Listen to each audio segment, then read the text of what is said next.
যাদের গায়ের রং কালো তারা হয়তো অনেক মেকআপ করে একদম ফর্সা হয়ে যাওয়ার চেষ্টা করছেন, বা ব্রুর ব্যাপারে যেটা বললেন, এটার সীমা কতটুকু?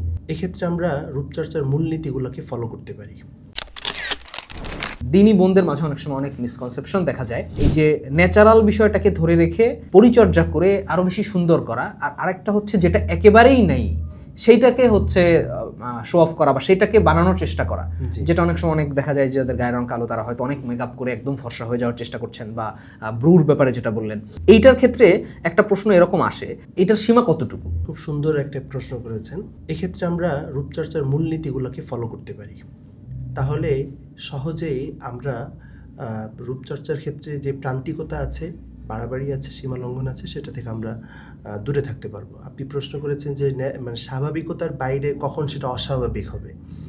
এক্ষেত্রে স্বভাবতই আমাদের মাথায় রাখা দরকার যে আমি এমন রূপচর্চা, এমন কোনো সাজসজ্জা অবলম্বন করছি কিনা যার দ্বারা যেটা বাস্তবে আমার নাই এবং মানুষ দেখে ধোকাগ্রস্ত হবে বা ধোকায় পড়ে যাবে। তো এ জাতীয় রূপচর্চা, এটার বহু ধরনের নানাবিধ ধরন হতে পারে।